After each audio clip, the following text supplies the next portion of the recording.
Halo semua, selamat siang. Halo, selamat siang, Bu. Siang ya, Pak. Sudah di Tegal nih, Pak ya. Iya. Baik, sepertinya kita bisa mulai sekarang. Mungkin rekan-rekan kita sudah bisa mengaktifkan video masing-masing, tetapi tetap mikrofon dalam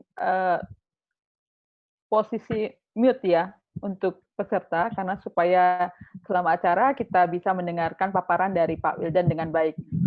Oke, hari ini kita akan eh, online training mengenai remblong. Seperti apa sih remblong? Ternyata ada beberapa salah kaprah nih mengenai remblong. Saya cek dulu ya Pak ya hasil survei. Jadi setiap peserta yang akan masuk ke sini, ini ada tesnya. Ada tesnya. Tesnya itu adalah nanti setelah acara ada post test. Jadi kalau yang mengikuti dengan serius akan bisa menjawab dengan benar. Pertanyaannya adalah, apakah sistem full air brake bisa menyebabkan remblong?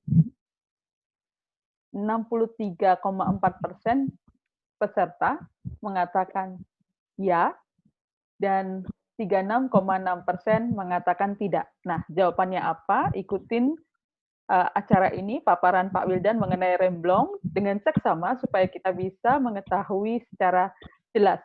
Jawabannya harus benar semua nanti ya setelah acara. Baik, silahkan Pak Wildan, Senior Investigator KNKT. Baik, terima kasih Bapak Ibu sekalian. Selamat siang, salam sejahtera bagi kita semua. Saya akan coba menyampaikan mengenai fenomena remblong yang banyak terjadi di Indonesia, dan dalam kesempatan ini kita hanya akan membahas remblong yang terjadi pada kendaraan besar seperti bus dan truk. Dari beberapa pengamatan dan dari beberapa investigasi yang kita lakukan, hampir sebagian besar remblong pada bus dan truk itu terjadi pada jalan yang menurun. Nah, ini sebuah fenomena yang menarik karena kalau di mobil kecil mungkin di jalan datar banyak terjadi remblong, di tol dan sebagainya. Tapi kalau kendaraan besar itu hampir sebagian besar terjadi di jalan menurun. Apa yang terjadi sebenarnya? Beberapa perbincangan kami dengan pengusaha, dengan para pengemudi, bahkan dengan para pejabat, bahkan dengan teman-teman APM, memahaminya ada pemahaman persepsi yang kurang tepat terhadap beberapa teknologi di dalam rem ini. Nah, untuk itu saya akan coba memulai topik ini ya. Ya mungkin kita langsung ke ini, Bu. Ya. Slide berikutnya ya, Pak. Slide berikutnya. Saya akan bagi dalam 6 sesi. Ada pengantar, kemudian ada mengenai kesalahan prosedur, ada masalah teknis kendaraan, kemudian ada teknik mengemudi, kemudian ada pemeriksaan sebelum mengemudi, dan kesimpulannya. Ya, lanjut. Lanjut. Next. Next. Nah, ini saya coba mulai masuk pada salah satu kasus yang cukup ramai, yang menjadi perbincangan, yaitu terjadinya kecelakaan di flyover Kretek Bumiayu. Ini ada terjadi sampai 3 kali nih. Pada saat itu ada kendaraan truk tronton membawa 30 ton muatan menuruni flyover Kretek Bumiayu dan mengalami kecelakaan. Dari kecelakaan tersebut kemudian kita melakukan investigasi. Hasil investigasi ternyata sangat mengejutkan, mana kita melihat bahwa kecelakaan terjadi adalah karena brake fading. Jadi ada kampas remnya mengalami panas, kelebihan panas. Ini dipicu oleh kesalahan prosedur mengemudi. Pengemudi menggunakan gigi persneling tinggi, menggunakan gigi 5 pada saat di turunan, kemudian akan memicu kecepatannya. Pada saat melakukan turunan, terekam oleh CCTV kecepatannya mencapai 90 km per jam. Pengemudi mencoba mengerem berkali-kali, namun justru itu mengunci. Nah, di sini ada pemahaman yang keliru bahwa sistem rem full air brake itu tidak mungkin ngeblong. Karena pada saat anginnya habis, dia pasti akan ngelok. Pernyataan itu benar apabila tekanan anginnya adalah mendekati 0. Nggak ada tekanan angin sama sekali. Atau mungkin 1 atau 2. Pada kasus kecelakaan ini, tekanan angin tidak habis semuanya. Tapi hanya sekitar 5 bar. Kita coba dengan mengocok berkali-kali rem dalam kondisi berhenti. Ketika tekanan angin itu berada di angka di bawah 6, maka pedal rem menjadi keras atau membanggel. Artinya si pengemudi nggak mungkin lagi nginjak rem. Nah, di sini menjadi masalah. Remnya nggak ngelok karena dia belum mencapai tekanan yang mendekati 0 tadi. Tapi diinjak nggak bisa pedalnya karena tekanannya tidak mampu, tidak mencukupi untuk pengemudi menekan pedal rem tadi. Inilah yang terjadi. Jadi pemahaman selama ini bahwa rem full air brake itu tidak mungkin ngeblong, iya kalau dia habis sama sekali anginnya. Tapi pada saat anginnya tidak habis, hanya turun berapa bar saja, di bawah 6 bar, maka yang terjadi pedal remnya tidak bisa diinjak, keras. Nah, ini yang terjadi di flyover Kretek. Sehingga kendaraan terus meluncur deras menuju kerumunan. Ya, lanjut, Bu. Enter. Next. Ya, next, Bu. Halo. Slide berikutnya.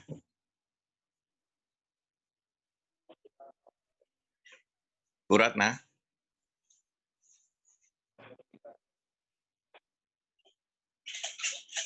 Bu Ratna. Ah. Kebanyakan, Bu. Di slide berapa, Pak? Di slide ini, yang kasus lagi, masih di kasus. Oke.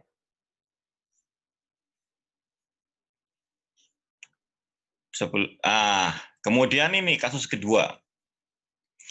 Kasus kedua adalah kecelakaan tronton di Jembatan Lawang dari Malang menuju Surabaya, di mana dia membawa muatan eskavator turun, kemudian ngeblong remnya. Ini adalah jenis kendaraannya adalah air over hydraulic.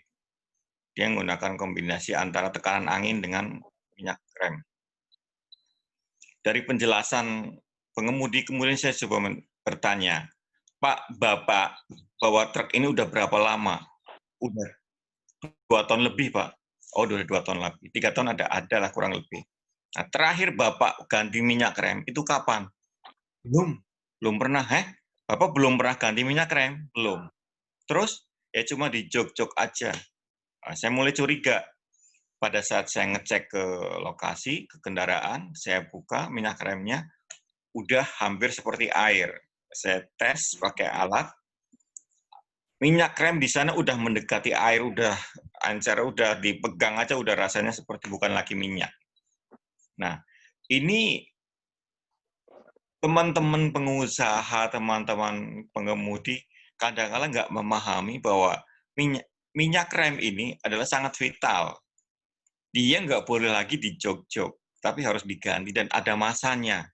Karena apa? Nanti saya akan jelaskan kenapa minyak rem harus diganti dan kenapa dia sangat berbahaya jika nggak diganti. Nah, ini kasus yang di kasus ayam kelangkung itu kamat. Ini babnya adalah karena minyak rem. Ya, next, Bu. Slide berikutnya, Bu. Nah, kalau ini kecelakaan bus Premium Passion di MN, di Subang. bis ini sebenarnya tidak ada masalah berarti, hanya sayang nih, dari 4 katup pengereman, ini salah satunya ada yang katakanlah longgar, jadi agak terbuang anginnya di salah satu roda. Nah, si pengemudi sama mekanik mengambil keputusan yang gila menurut saya. Bukannya diperbaiki, tapi justru diputus, kemudian ditutup oleh baut. Sehingga dari 4 roda, ada satu roda yang nggak ada remnya, yaitu roda belakang sebelah kiri. Jadi 4 roda yang belakang sebelah kiri karena dia agak kebocoran, daripada anginnya habis di tengah jalan, akhirnya ditutup, dimatikan sekalian aja pakai baut. Pada saat dia turun di Subang Emen, di rem, akhirnya oleng. Ini kemudian kita simulasikan dalam bentuk aplikasi simulasi kendaraan. Kita pada saat dia 4 remnya berfungsi, mobil ini nggak akan terguling. Tapi begitu kita hilangkan satu, yang sebelah kiri belakang, dari hasil simulasi menunjukkan langsung terguling. Dengan desain geometrik yang sama, beban kendaraan sama, dimensi sama. Ini menunjukkan penyebab kecelakaan ini terguling adalah tadi, satu fungsi rodanya, remnya dihilangin, hanya karena tabungnya itu adalah ada yang bocor. Nah, ini udah diinspeksi, tapi karena tadi saya katakan kegilaan dari pengemudi dan mekaniknya, udah jalan aja nggak apa-apa, nanti kita hilangin satu aja, daripada bocor. Kita mau betulin juga nggak mungkin, orang udah mau jalan, udah ada penumpang yang mau naik. Nah, ini kecelakaan yang terjadi di Emen. Ya, lanjut.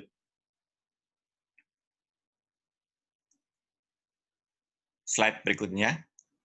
Di ini, Bu. Belum sampai kesimpulan. Yang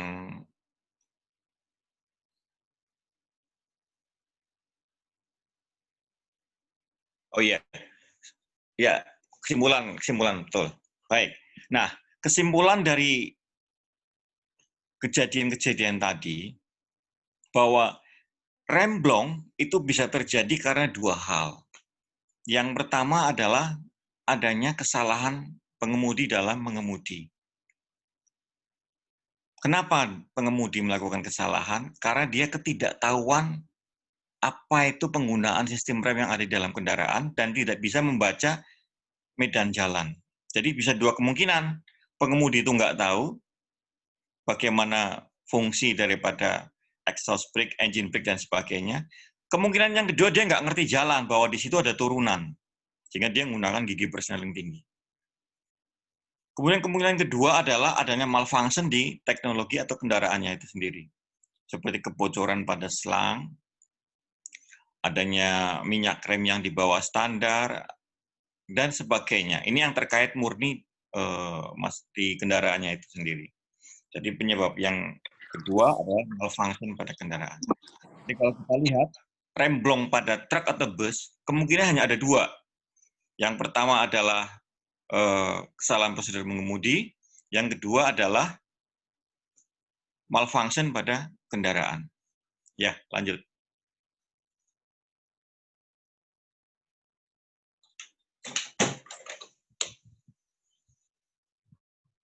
Kacamata. Nah, kita coba akan memperhatikan apa sih sebenarnya yang terjadi pada saat kendaraan itu melalui sebuah turunan. Kita kembali coba ke rumus Cicada, bahwa ketika sebuah kendaraan berada di ketinggian, dia memiliki apa yang disebut dengan energi potensial. Yang rumusnya adalah besarnya adalah berbanding lurus antara massa dengan gravitasi dan tingginya. Kemudian dia punya energi lain, yaitu kalau dia mulai bergerak, dia memiliki yang disebut dengan energi kinetik. Yang besarnya adalah setengah kali massa kali kuadrat kecepatannya. Jadi kalau ada turunan, semakin tinggi turunannya, maka semakin besar energi potensialnya. Semakin besar massanya, semakin besar kecepatannya, maka akan semakin besar energi kinetik yang ditimbulkan. Ini yang perlu diwaspadai oleh teman-teman semuanya. Kalau ketemu turunan yang panjang dan gradiennya tinggi, di atas 6%, 7%, maka energi potensialnya besar. Dan kalau kita menggunakan kecepatan yang cukup tinggi, maka energi kinetiknya besar. Dan ingat, hukum kekekalan energi itu nggak akan hilang, dia hanya akan berubah bentuk. Jadi pada saat kendaraan meluncur dari atas ke bawah, dia udah punya dua macam energi. Yang pertama adalah energi potensial yang besarnya adalah sebesar massa dikali gravitasi bumi dikalikan tinggi tempat itu. Kemudian yang kedua adalah energi kinetik pada saat kendaraan itu mulai bergerak, yang besarnya adalah setengah kali massa kali kuadrat kecepatannya. Nah, ini perhatikan kuadrat kecepatannya. Berarti kecepatan di sini adalah sangat berpengaruh terhadap besarnya energi kinetik. Ya, lanjut. Bagaimana remblong itu terjadi? Nah, tadi kita sebutkan bahwa hukum kekekalan energi itu nggak akan hilang, tapi berubah bentuk. Pada saat kita berusaha menghentikan kendaraan tersebut, maka energi potensial dan energi kalor akan berubah menjadi energi potensial dan energi kinetik akan berubah menjadi energi kalor atau energi panas. Perubahan energi ini akan bertumbuh pada dua tempat yang bergesekan. Yang pertama roda dengan aspal. Yang kedua adalah kampas dengan tromol. Ini kalau yang sistem rem tromol. Kalau yang cakram juga sama. Semakin besar energi kinetik dan energi potensial, maka akan semakin besar energi kalor yang dihasilkannya. Nah, yang perlu kita perhatikan, pada gesekan kampas dan tromol, ini pasti akan muncul panas yang berlebihan. Nah, panas ini akan tergantung pada titik ketahanan kampas. Apabila kampas itu tidak mampu menahan panasnya, maka kampas itu akan mengalami yang disebut dengan overheat atau kelebihan panas. Pada saat kampas mengalami overheat, maka dia akan berubah menjadi licin seperti kaca. Nah, jadi saya mau cerita dulu. Dulu, pada saat kendaraan pertama kali ditemukan, kampasnya dibuat dari kayu. Karena apa? Kayu ini bisa memiliki koefisien gesek yang besar, sehingga dia bisa menahan putaran roda. Namun kemudian ternyata timbul masalah. Kayu ini tidak mampu mengalirkan panas. Jadi dia diredam sendiri oleh kayu panasnya. Sehingga akhirnya apa? Kayu ini menjadi koefisien geseknya menjadi rendah dan akhirnya mendekati 0, licin. Nah, kemudian didesain untuk saat ini, material kampas itu adalah kombinasi antara bahan metal dan non-metal. Kalau metal semuanya, maka koefisien geseknya rendah dia. Tapi dia akan cepat mengalirkan panas. Tapi kalau dia terbuat dari non-metal semuanya, dia akan pakem banget, tapi nggak tahan panas. Nah, ini Bapak perhatikan di sini, di bawah nanti berikutnya, kita lihat jenis-jenis kampas itu seperti apa yang berpengaruh terhadap ini. Ya, lanjut. Nah, kita lihat, pada saat kampas menekan tromol untuk menghentikan putarannya, maka di sini energi kinetik dan energi potensial akan berubah menjadi energi panas yang disalurkan pada kedua material, baik tromol maupun kampas. Kalau ketahanan panas pada tromol sangat tinggi karena terbuatnya dari metal dan dia langsung tersalurkan. Yang jadi masalah adalah kampas yang terbuat dari non-metal ini. Nah, di sini tadi saya sebutkan, maka kemampuan rem ini akan terlihat pada tahan atau enggaknya kampas terhadap panas. Ketika kampas itu tahan terhadap panas, maka dia dapat bertahan mengerem dalam waktu yang cukup lama. Tapi ketika dia nggak tahan terhadap panas, maka begitu dia mendekati overheat, kampas itu akan menjadi licin. Jadi sekalipun Bapak bisa menekan rem, pedal rem, dan kampas menekan tromol, tapi roda akan tetap berputar. Kenapa? Karena permukaan kampas menjadi licin, tidak lagi bisa menahan perputaran roda. Ini yang jadi masalah. Jadi kalau ada teman-teman pengusaha, pengemudi yang mengatakan, tenang aja, rem saya pakai rem full air brake, udah muatnya yang banyak aja, begitu turun di rem, jejak aja, ces gitu ya, di rem semampunya. Itu dijamin nggak akan blong katanya. Ntar dulu, Bapak lu udah cek belum kampas Bapak, kampas yang bagus atau enggak? Sistem daya penekannya masih udah bagus, katakanlah anginnya masih bagus, ya, kekuatannya masih ada. Yang jadi masalah Bapak beli remnya, kampas remnya adalah kampas yang murahan. Sebentar aja sudah overheat. Maka pada saat overheat, dia tidak akan bisa menghentikan kendaraan. Dia akan ngeblong. Jadi di sini ngeblongnya bukan karena gagalnya sistem full air brake, bukan. Tapi karena kampasnya mengalami overheat, dan ini disebut dengan brake feeding. Sebagian besar rem blong pada bus dan truk adalah ini. Jadi bukan masalah bocor pada selang-selangnya, bukan. Sebagian besar rem blong pada kendaraan bus dan truk adalah masalahnya di kampas, di brake feeding. Ini menjadi harus diwaspadai oleh Bapak Ibu sekalian. Ya, lanjut. Next. Nah, Bapak perhatikan.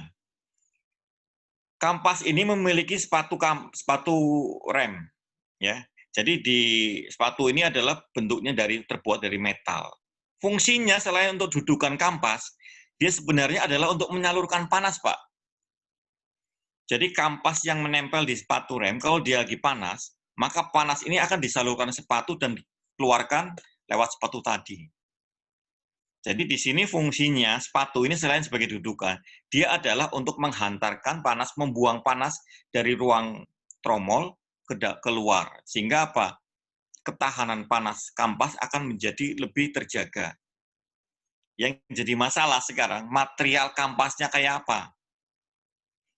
Jika material kampasnya itu sebagian besar berisi material non-metal, maka dia agak lambat mentransformasi panas ke sepatu rem. Yang terjadi dia cepat panas kampasnya. Tapi kalau dia campuran antara metal non-metalnya tinggi, maka dia akan mudah mengalirkan panas tadi ke sepatu rem dan dibuang keluar. Sehingga kampas rem akan bertahan lebih lama atau memiliki ketahanan panas yang lebih tinggi. Ini saya kasih contoh, itu ada 3 contoh kampas rem. Ini adalah pada satu perusahaan, waktu itu saya minta, coba saya lihat kampas remnya kayak apa aja, coba lihat, ini yang harganya, ini. Saya tebak, ini yang sebelah kiri sendiri, yang warnanya cerah, ini pasti yang paling murah ya Pak ya? Iya. Yang di tengah ini agak mahal dikit, dan yang sebelah kanan yang paling mahal. Oh iya, ini yang sebelah kanan yang asli Pak, dari Mercedes katanya. Oh iya, ada. Kelihatan dari warnanya.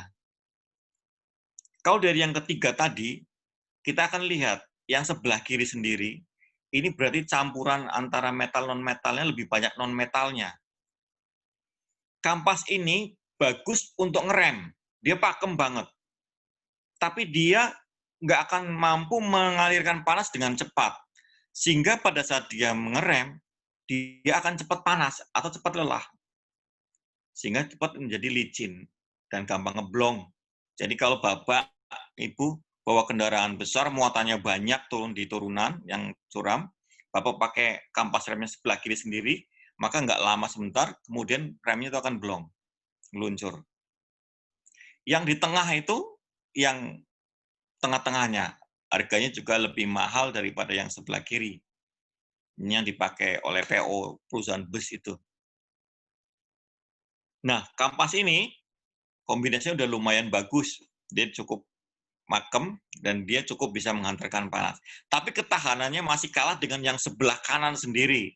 Ini yang mahal, memang ini. Saya tanya, ini dari mana? Oh, ini dari APM-nya langsung, Pak. Nah, ini yang bagus nih. Yang sebelah kanan ini yang paling bagus. Dia memiliki ketahanan panas tinggi. Kenapa? kombinasi campuran metal non-metalnya sudah sangat sesuai, sehingga pada saat kampas itu mengalami panas, dia akan mengalirkan panasnya ke sepatu rem.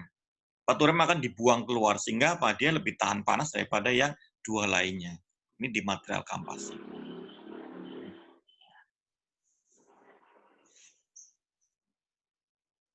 Next. Berikutnya, Bu. Nah, selain material kampas, yang jadi masalah adalah cara pemasangan kampas. Saya sempat menemukan bahwa ada satu perusahaan besar yang memasang kampasnya adalah seperti yang sebelah kiri tadi, diketok-ketok gitu. Begitu saya amati, ternyata masih ada jarak atau celah antara kampas dengan sepatunya. Beda dengan yang sebelah kanan. Kalau sebelah kanan pakai sistem press, jadi dia presisi. Nah, saya katakan yang sebelah kiri itu buruk, nggak bagus menggunakan pemasangan kampas yang seperti itu. Kenapa? Ada potensi kerenggangan antara kampas dengan sepatu rem. Kalau dia renggang, maka penyaluran panasnya jadi terhalang. Dan artinya apa? Sekalipun kampasnya bagus, dia nggak akan bisa menyalurkan panas tadi ke sepatu rem. Sehingga disarankan penggunaan pemasangannya adalah menggunakan sistem press yang sebelah kanan tadi. Harganya nggak mahal kok. Untuk perusahaan-perusahaan bagus beli sistem press menggunakan untuk pemasangan kampas atau beli kampas yang sudah terpasang dengan sepatunya. Ya, lanjut. Kesimpulannya, jadi untuk menghindari fenomena brake feeding saat kendaraan akan melalui turunan, maka perhatikan hal sebagai berikut. Semakin tinggi turunannya, potensi brake feeding semakin besar. Kondisi ini nggak bisa diapa-apakan selain harus waspada dan hati-hati. Saya ingatkan seperti ini, contoh. Ketika Bapak Ibu melewati turunan MN. Turunan MN itu turunan yang panjangnya sekitar 8 km dan dia tinggi. Ya. Kemudian turunan pada flyover Kretek. Kemudian turunan pada tol Cipularang. Itu panjangnya sampai 4 km. Dan gradiennya sekitar 6% di atas hampir 7%. Maka potensi brake feeding pada turunan Cipularang, FO Kretek, Bawen, kemudian di MN, itu sangat tinggi untuk kendaraan-kendaraan besar. Jadi saya minta waspada kendaraan besar yang melewati jalan-jalan seperti itu. Yang kedua, semakin berat muatannya, potensi brake feeding semakin besar. Oleh sebab itu, jangan muat berlebih. Overloading itu berdampak pada kegagalan rem tadi. Karena apa? Dari rumus tadi ada angka M atau massa tadi. Jadi kalau Bapak berlebih muatannya, maka potensi brake feeding-nya tinggi. Yang ketiga nih, semakin cepat laju kendaraan, potensi brake feeding semakin besar. Oleh sebab itu, Bapak harus kurangi kecepatannya. Ini yang jadi masalah, karena ini adalah kuadrat. Maka apa? Kalau Bapak menggunakan kecepatan yang tinggi, potensi brake feeding-nya tinggi. Kenapa? Energi kalori yang akan dihasilkan makin besar. Pertanyaannya, gimana cara mengurangi kecepatan? Pada gigi berapa? Nah, next. Ya, lanjut. Sistem rem pada bus atau truk itu ada dua macam, Bapak Ibu. Yang pertama adalah yang disebut dengan sistem rem utama atau service brake, atau disebut dengan friction brake base. Jadi rem yang berbasis pada gesekan, Yang kedua adalah sistem rem pembantu atau auxiliary brake, yang disebut dengan non-friction based brake atau rem yang tidak berbasis pada gesekan. Kalau yang pertama tadi service brake, rem utama, fungsinya adalah mengurangi putaran roda. Sementara yang kedua, rem pembantu, fungsinya adalah mengurangi putaran mesin. Jadi pada saat kendaraan meluncur, sebenarnya ada dua yang berputar. Yang pertama roda, yang kedua adalah mesin. Nah, ini fungsinya agak berbeda. Jadi di sini rem pembantu atau auxiliary brake tadi, fungsinya adalah untuk mengurangi putaran mesin, memperlambat gerakan kendaraan. Jadi apa? Putaran rodanya menjadi lebih kecil. Kalau putaran rodanya kecil, maka kecepatannya menjadi rendah. Kalau kecepatannya rendah, maka energi kalori yang akan muncul menjadi lebih kecil. Sehingga kerja rem nggak akan terlalu berat. Jadi pada saat Bapak Ibu melalui turunan, ingat, gunakan gigi rendah. Kenapa? Karena dengan gigi rendah itu, rem pembantu atau auxiliary brake akan bekerja, sehingga apa? Kecepatannya menjadi rendah. Bapak Ibu tidak akan meluncur. Ya. Ketika kecepatan rendah, maka energi kalori yang muncul menjadi kecil. Sehingga apa? Kampas rem menjadi lebih tahan, tidak ada potensi untuk mengalami overheat tadi.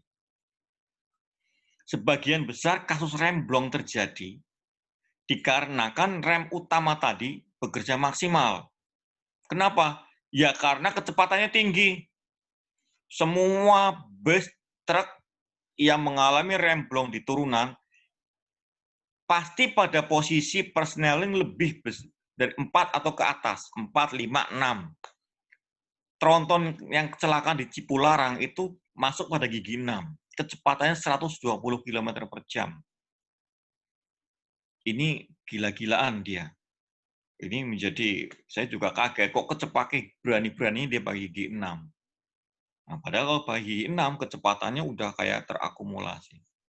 Nah, ini karena kecepatannya tinggi, fungsi kerja rem atau menjadi sangat tinggi. Dia mencoba ngerem terus, akhirnya apa? Apapun bentuk kampasnya, nggak akan mampu menahan besarnya energi kalori yang muncul dari usaha penghentian kendaraan tadi. Ya, lanjut. Nah, ini ada contoh di dashboard ya, di tachometer. Jadi, rem pembantu tadi atau auxiliary brake tadi, itu akan bekerja maksimal pada saat torsi kendaraan mencapai maksimal. Jadi di kendaraan ini ada dua, ada power maksimal, ada torsi maksimal. Nah, untuk menghentikan kendaraan atau untuk pada saat kendaraan turun, ini yang digunakan torsi maksimal. Jadi torsi yang digunakan untuk naik itu harus sama dengan yang digunakan untuk turun. Nah, torsi kendaraan maksimal itu tercapai pada zona putih yang di tengah itu.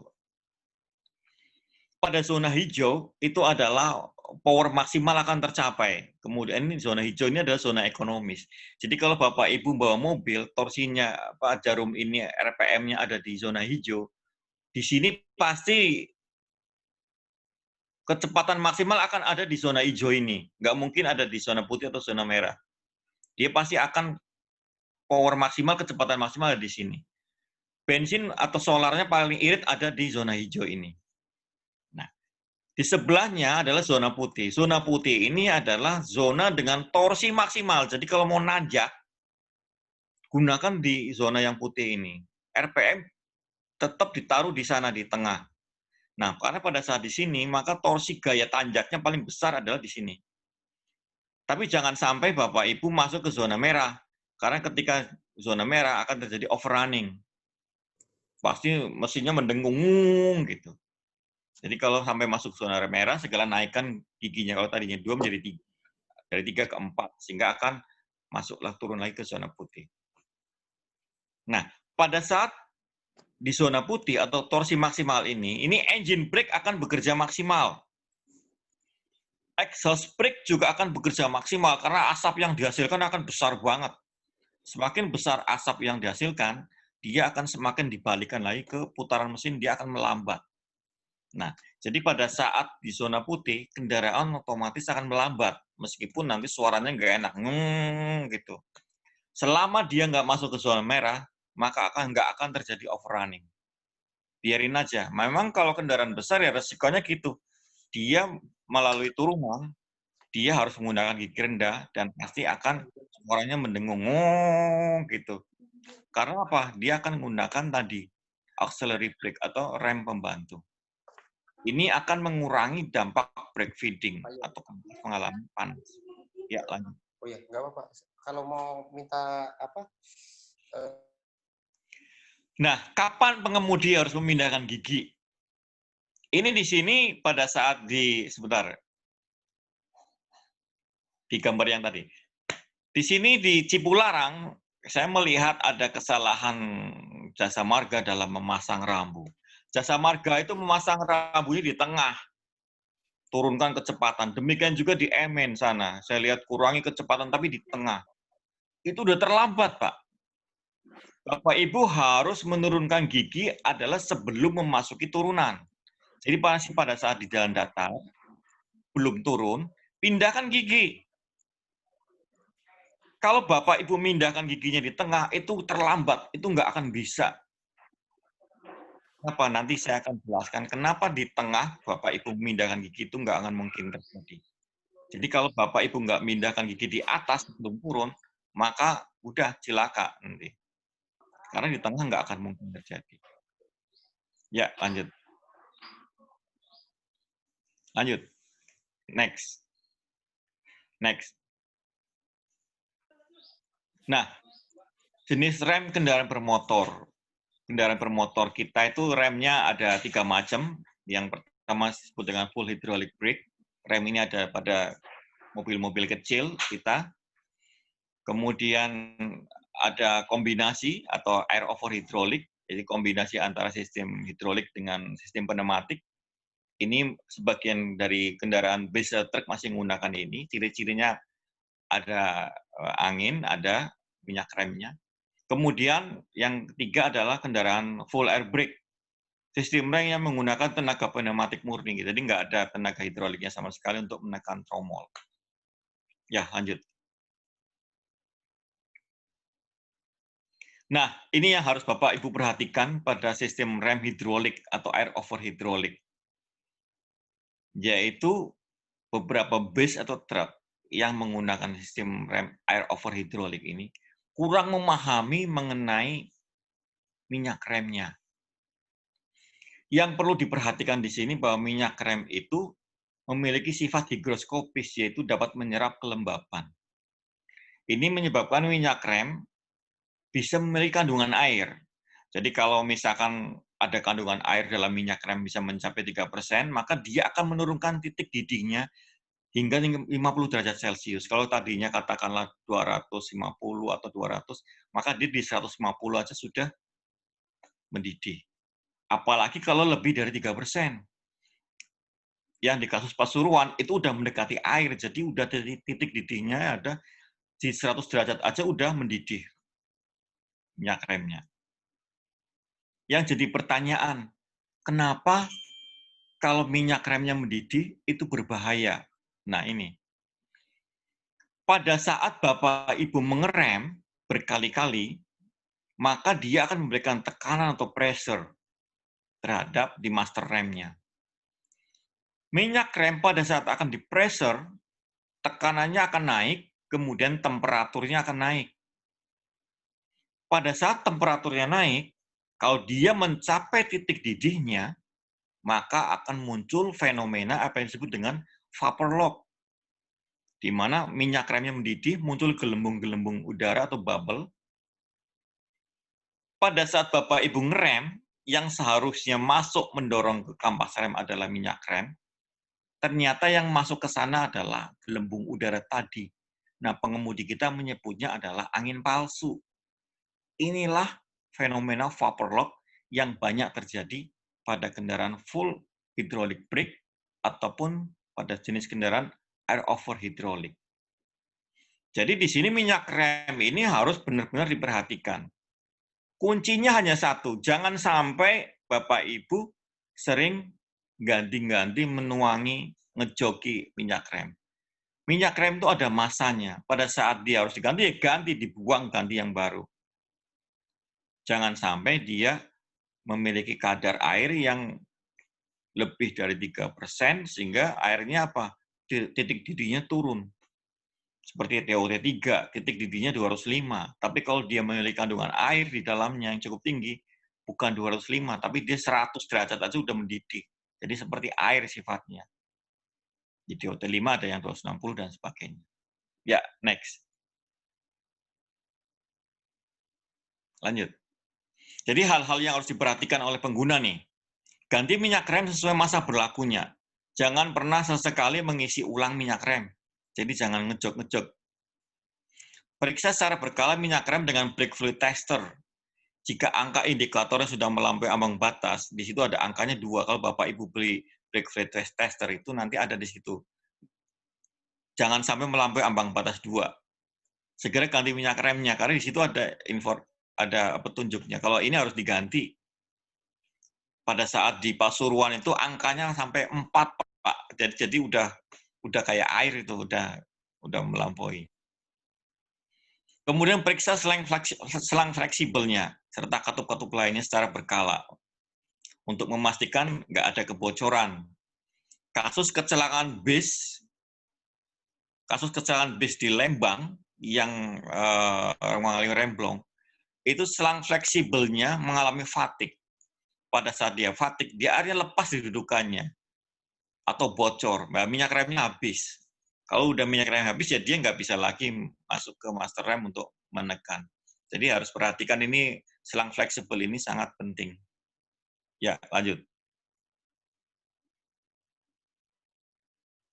Nah, kalau di sistem rem angin ini temuan-temuan yang sering saya temukan, pertama adalah masalah kompresor.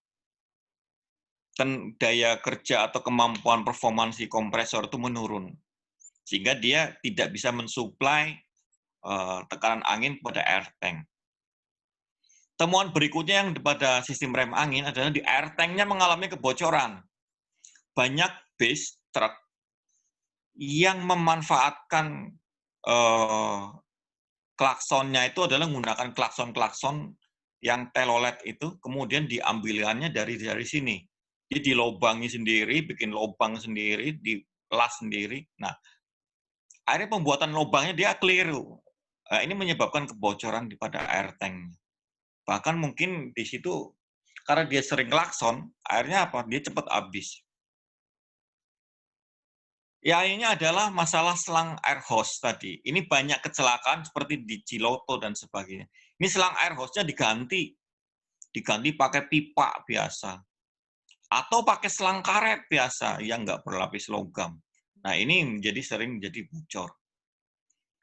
Kemudian masalah lainnya adalah di brake chamber, yaitu penyetelan di slack adjuster-nya. Yang kecelakaan di Subang kemarin, slack adjuster-nya jaraknya terlalu tinggi, terlalu dalam itu.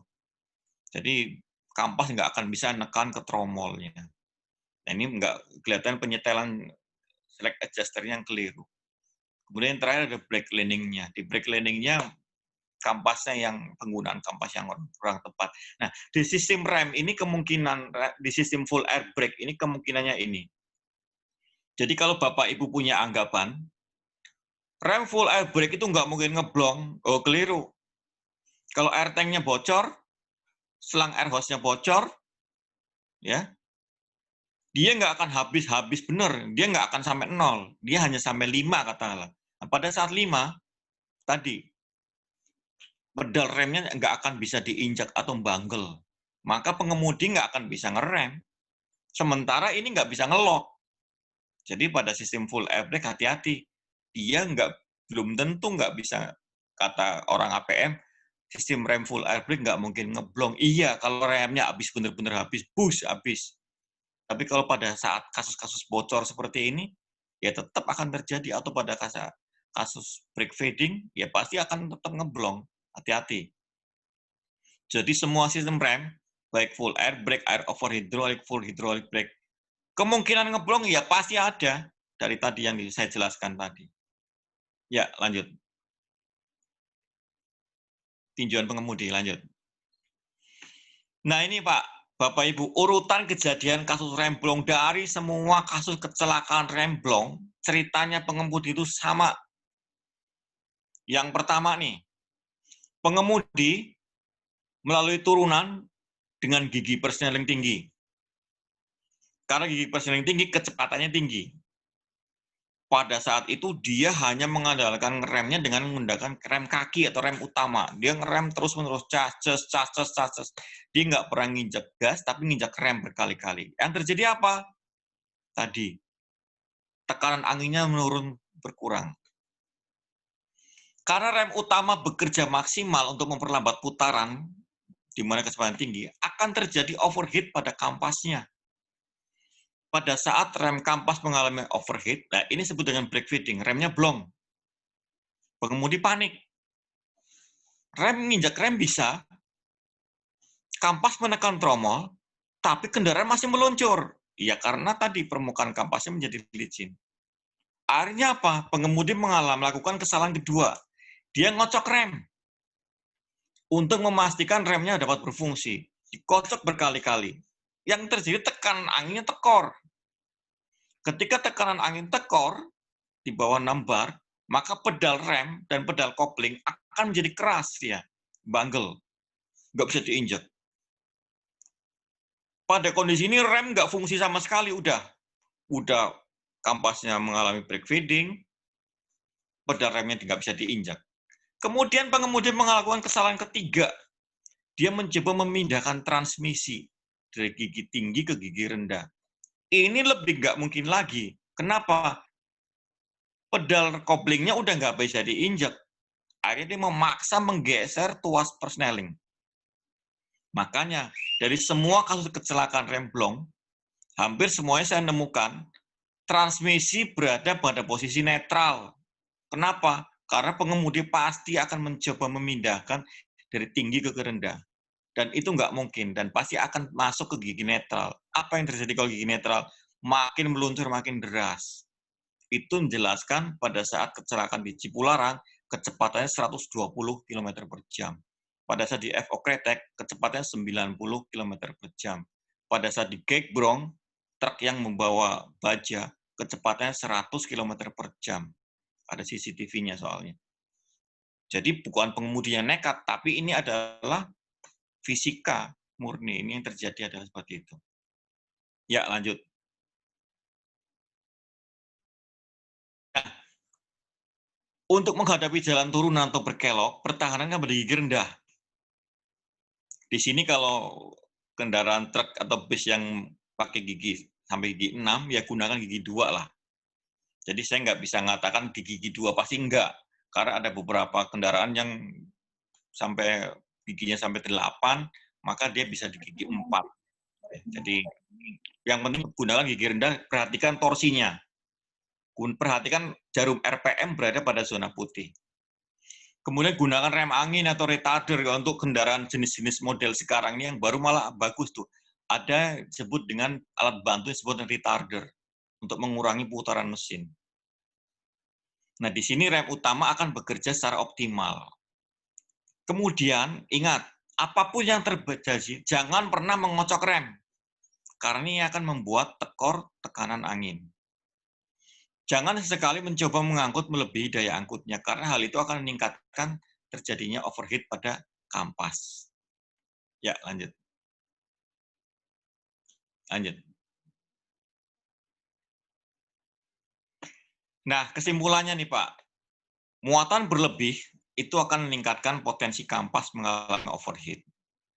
Yang kedua, kampas yang mengalami overheat itu akan menyebabkan rem blong. Kemudian jalan kita dibangun dengan desain sesuai peruntukannya, itu kendaraan dengan lebar maksimal 2,5 meter. Jadi kalau misalkan bus sama truk, kalau bisa, jangan melalui jalan kelas 3 deh.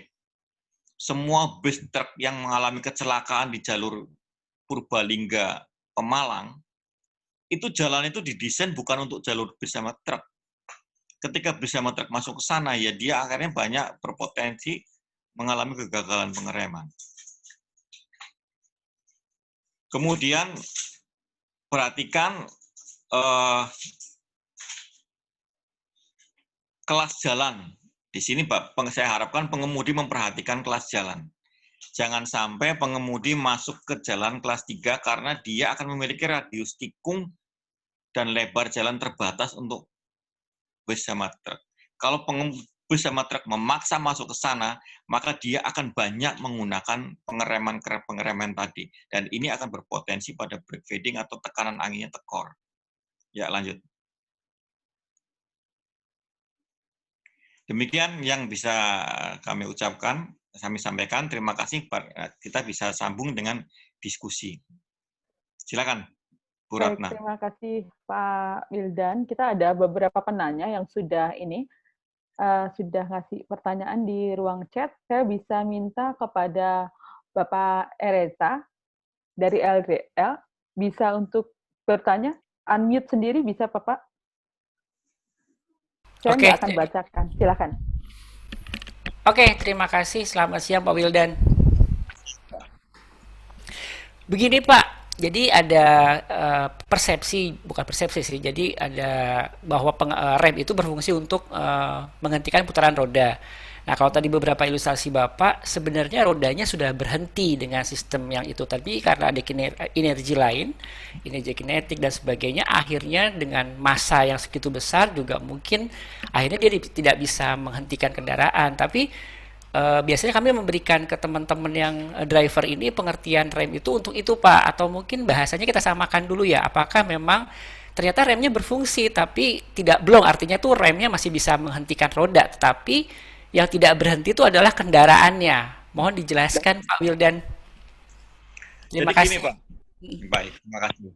Pada kasus brake fading, itu rodanya tetap berputar Pak, bukan berarti kendaraannya. Jadi pada saat kendaraan ini Pak Dirjen waktu itu bertanya ke orang Hino, pada saat kasus kecelakaan Cipularang.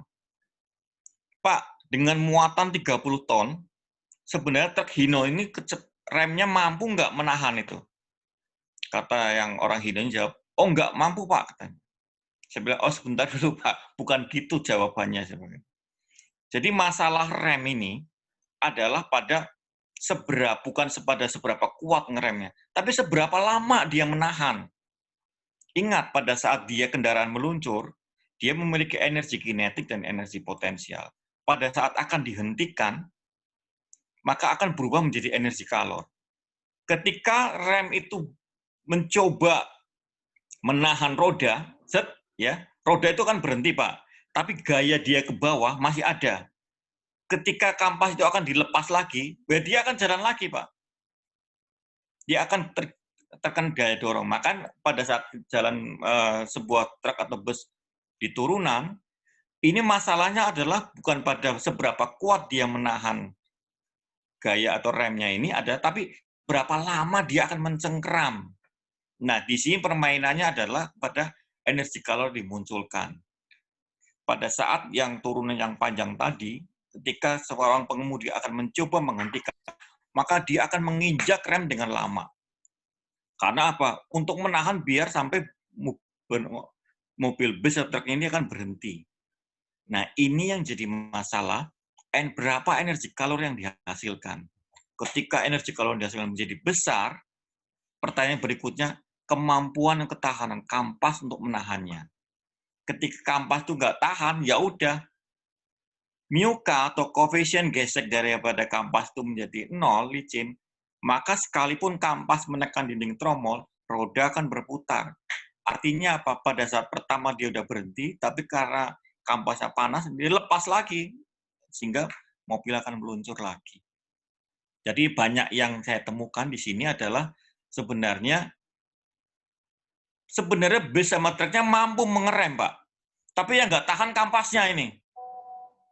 Sebagian besar semuanya adalah brake fading. Bukan masalah di sistem remnya, bukan. Tapi di kampasnya. Ini yang jadi masalah. Itu, Pak. Oke, Pak. Terima kasih. Cukup jelas sekali, Pak. Sudah ya. Oke, yang berikutnya ada Bapak Yusuf Kamdani. Silakan, Pak.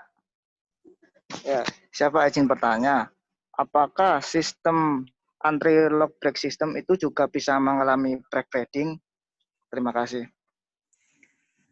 Jadi sistem rem ABS itu adalah sebenarnya sistemnya adalah untuk mengunci dan merilis secara bergantian. Fungsi ABS ini adalah sebenarnya agar tidak terjadi selip atau biasanya kan gini Pak, kalau kendaraan direm, dia remnya rodanya berhenti benar-benar sehingga dia akan ada gaya yang bekerja mendorong. Nah, ini sistem ABS fungsinya kerjanya bukan seperti itu.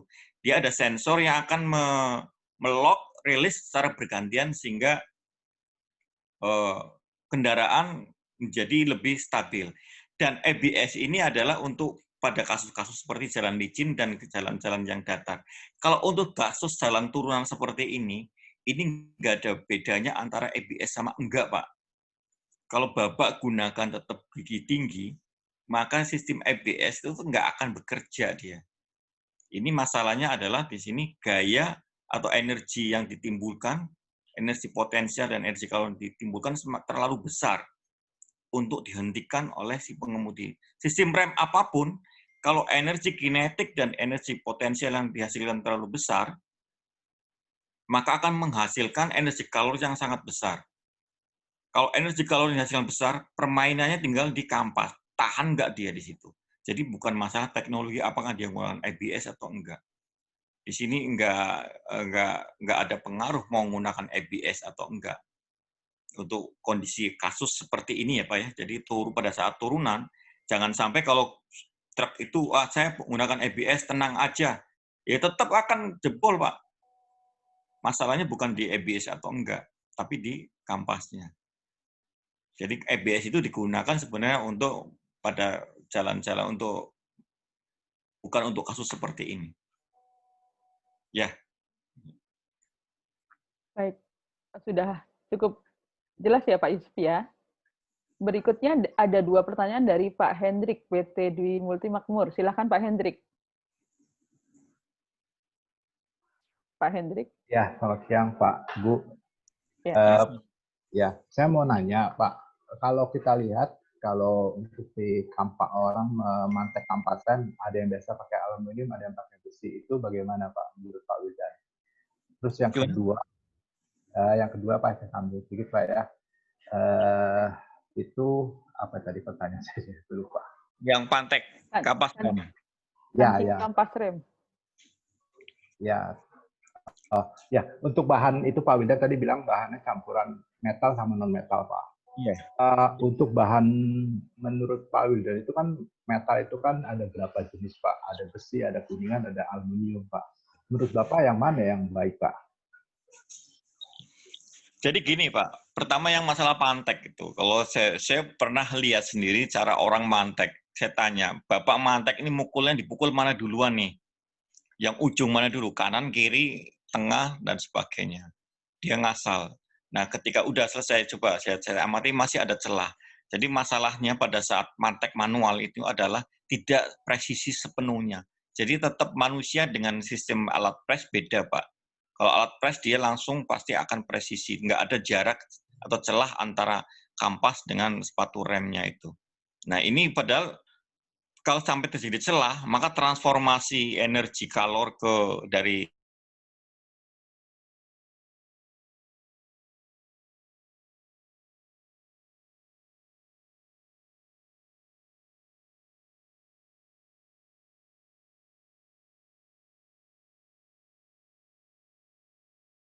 manual itu nanti akan masih ada peluang-peluang potensi adanya celah antara kampas dengan sepatu remnya.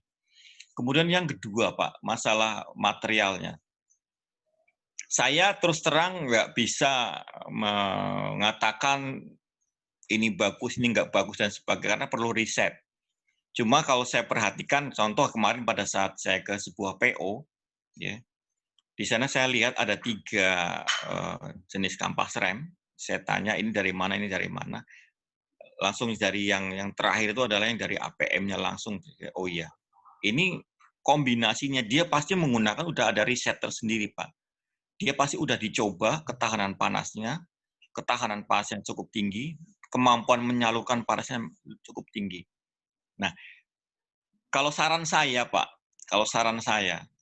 waktu itu di teman-teman Aptrindo, teman-teman dengan pengusaha PO, ambil kampas yang bagus tadi, kemudian coba serahkan ke pembuat kampas lokal, coba saya pengen buat kampas dengan campuran komposisi seperti ini. Ini kan biaya risetnya kan menjadi berkurang ya. Kalau katakanlah kalau memang harganya mahal. Tapi kalau saran saya yang paling bagus ya belinya memang di APM. Tapi biasanya mereka pada nggak mau, Pak. Harganya mahal katanya. Waduh, kalau Bapak pasakan yang beli yang di Asem Reges dan sebagainya, ini saya jadi khawatir. Karena apa? Bapak bawanya berat, lalu jalannya turunan yang panjang, kemudian pakai kampasnya abal-abal kayak gitu. Memang pada saat jalan datar dia mampu ngerem, tapi ingat, kampas itu kemampuan mentransfer panasnya sangat rendah. Nah, di sini sekali lagi saya katakan saya nggak bisa menyatakan jenis atau kampas rem tertentu lebih bagus mana dan sebagainya mereknya atau jenis metal mana yang bagus dan sebagainya. Karena itu perlu pembuktian. Masing-masing punya keunggulan riset. Namun intinya tadi, Pak, ketahanan kampas tidak hanya dilihat daripada kemampuan dia mengerem, tapi adalah juga mentransfer panas dari kampas ke sepatu remnya. Kalau yang paling bagus mana? Yang paling bagus yang dari APM itu. Pasti bagus. Dia kenapa? Karena dia pakai riset, Pak. Membuat setiap APM pada saat membuat kampas, dia pasti menggunakan riset dan akan dicoba, dites dulu kemampuan penyaluran panas dan sebagainya. Sementara kampas-kampas yang lain yang dijual, dia nggak asal bikin aja, nggak ada riset, udah kelihatannya sih bagus, kelihatannya aja, tapi dia nggak. Nah, makanya kenapa kampas yang ada di APM lebih mahal, karena dia ada biaya risetnya, ada HR pengembangannya dan sebagainya. Mungkin itu Pak Hendrik. Ya, Pak, maaf Pak, tadi yang masalah untuk pantek Pak, itu bagusnya metal atau aluminium Pak? Untuk Yang pantek kampas rem. Pantek. Ya, bahan. Pantek saya sebenarnya nggak merekomendasikan di pantek manual gitu, Pak. Saya lebih cenderung pakai sistem press. Itu. Apakah ada aturannya Pak kalau untuk memantek itu Pak? Mungkin Pak Wildan ada data Pak. Misalkan kalau seperti kayak bot roda, kita harus pasangnya menyilang gitu Pak, mengencangkannya. Saya terus terang kalau aturan nggak ada Pak. Aturan nggak ada. Tapi saya menemukan ini pada saat saya melakukan investigasi kecelakaan sebuah truk tangki. Ya. Pada saat truk tangki, saya lihat di sana kampas remnya, sepatu remnya saya ambil, ada yang terbakar sempurna, ada yang. Kemudian saya lihat, coba saya penasaran cara masang kampas remnya seperti apa. Kemudian dia praktekkan, saya lihat, oh iya ada celah. Jadi ada sebuah laporan investigasi KNKT, di situ menunjukkan kampas rem yang ada di truk itu sebagian besar dia mengalami masalah dalam ketahanan panasnya karena kesalahan pada saat pemasangan. Dan saya lihat sendiri, saya videokan bagaimana si mekanik memasang. Tapi kalau aturannya, standarnya, nggak ada, Pak. Nggak ada bahwa ini harus dipasang, ini harus jenis ini, nggak ada, Pak. Oke Pak, satu lagi Pak, yang tadi masalah penyaluran panas Pak, dari menurut Bapak waktu pengereman itu kan ke brake shoe Pak. Apakah itu juga ke tromol Pak? Gimana? Penyaluran panasnya itu Pak. Iya. Waktu di rem itu, dia kan menyalurkan panasnya itu ke brake shoe, menurut Bapak, brake shoe. Tapi apakah juga ke tromol Pak? Dia pasti dibuang keluar Pak. Tromol jelas, jadi pada saat dia kampas dengan tromol bergesekan, dua-duanya akan mengalami panas, Pak. Ketahanan panas antara tromol dengan kampas jelas beda. Kalau ketahanan kampas tromol, dia karena dia menyatu, dia akan tersalur keluar juga. Di sini yang jadi masalah di kampasnya. Nah, kalau yang kampas ini, dia akan lari ke brake shoe dan dia akan dilarikan keluar. Jadi, dua-duanya akan mengalami panas. Tapi yang fatal adalah di kampasnya, Pak. Kalau tromolnya jelas tetap panas, Pak. Karena terdistribusi. Jadi, pada saat terjadi gesekan antara dua benda ini akan mengalami panas yang sama. Tinggal masalah overheat-nya. Overheat-nya adalah tergantung pada ketahanan panas masing-masing. Tromol ketahanannya berapa, si kampasnya juga ketahanannya berapa. Pada saat dia melambai ketahanannya, di sini adalah bermain adalah koefisien geseknya atau myokanya. Kalau koefisien geseknya udah 0, udah jadi seperti bertemu dengan sesuatu benda yang sangat licin. Jadi di sini tromol juga mengalami panas, Pak. Tapi Baik, Pak Pak. Wildan nggak ada. Sebentar, Pak Hendrik, saya Ya. harus lanjut dulu ke penanya berikutnya, ada beberapa. Boleh ya? Ya, makasih. Oke, Pak Hayadi Sumbogo dari Kamajaya Logistik, silakan Bapak. Ya, terima kasih. Selamat siang Pak Wildan. Selamat siang, Pak. Tadi disebutkan bahwa salah satu yang membuat rem itu bisa bekerja dengan baik adalah mutu dari minyak rem itu sendiri. Dan untuk menjaga mutu dari minyak rem itu sendiri, salah satunya juga harus disebutkan bahwa harus diganti secara periodik. Nah, pertanyaan sederhana saya adalah kapan sih lebih baiknya minyak rem itu harus diganti? Itu aja, Pak. Baik. Terima kasih. Baik, terima kasih. Kalau Bapak perhatikan di minyak rem itu kan ada masa pakainya. Nah, pada masa pakainya di samping itu tadi saya sarankan Bapak belilah alat yang disebut dengan brake fluid tester tadi. Brake fluid tester itu harganya Bapak tes aja. Nanti di situ akan ada semacam saran kalau pada angka minyak rem. Jadi minyak rem itu yang pertama ada masa pakainya. Namun masa pakainya ini kan sebenarnya tergantung penggunaannya juga. Semakin Bapak sering nggak menggunakan jalan yang menurun dan banyak dan sebagainya, otomatis berbeda dengan kendaraan yang jarang melakukan pengereman dan sebagainya. Nah, lebih amannya pada saat pre-inspection atau apa, Bapak menggunakan brake fluid tester tadi untuk membuat indikator untuk mengecek apakah minyak rem Bapak masih kondisinya bagus ataukah harus diganti. Karena brake fluid tester itu akan menunjukkan ada angka apakah rem ini masih bagus ataukah perlu penggantian dan sebagainya. Harganya murah itu Pak, brake fluid tester itu. Oke, berarti sudah jelas ya Pak. Kemudian ada dari Pak Fajar. Terima Indra. kasih Pak. Yeah. Pak Fajar Indra Gumilang, silahkan. Selamat siang. Selamat siang. Mau bertanya, pada sistem full air brake, itu kalau misalnya bocor, apakah benar ban akan mengunci otomatis? Dan jika otomatisnya tidak main, apakah ban itu ngunci, apa gimana gitu Pak? Jadi gini Pak, kalau full air brake, sistemnya default-nya adalah nge-lock dia Pak. Jadi kalau memang angin itu habis, otomatis sistem rem itu akan nge-lock, akan ngunci dia. Itu benar memang apa ya. Tapi masalahnya pada saat bocor di air tank, bocor di hose, di selangnya dan sebagainya. Ini bocor itu nggak mungkin langsung habisnya itu tekanan anginnya habis benar-benar habis tuh enggak Pak. Tiba-tiba nggak ada tekanan angin kan kecuali lepas atau apa kan.